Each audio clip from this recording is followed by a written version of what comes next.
ఓం శాంతి. మమ్మ శిక్షణ ఇచ్చే పద్ధతి ఏ విధంగా ఉండేదో ఆదరణీయులు రాజయోగిని దాది జానకి గారు ఈ విధంగా తెలియచేస్తున్నారు.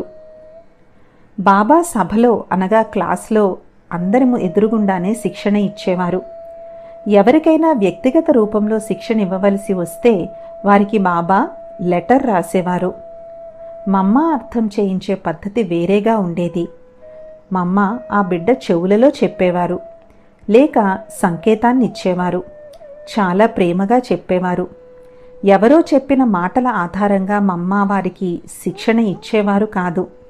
కానీ మమ్మ సమయాన్ని చూసి వారికి ప్రేమగా అర్థం చేయించేవారు. అద్భుతమైన విషయం ఏంటి అంటే, మమ్మ ఎవరో చెప్పిన కారణంగా నాకు శిక్షణ ఇస్తున్నారు అనే అనుభూతిని కూడా ఆ వ్యక్తికి కలగనిచ్చేవారు కాదు. మమ్మ శిక్షణలను యజ్ఞవత్సలందరూ తమ తల్లి శిక్షణగా భావించి స్వీకరించేవారు. మమ్మ ఏమి చెప్తున్నామా మంచి కొరకే అని ప్రతి ఒక్కరికి అనిపించేది. బాబాగారి శిక్షణ చాలా శక్తిశాలిగా ఉండేది.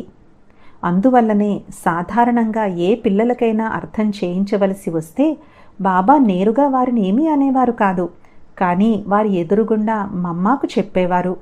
దాని ద్వారా నా కారణంగా మమ్మ ఇన్ని మాటలు వినవలసి వచ్చిందా అని ఆ పిల్లలు అర్థం చేసుకునేవారు.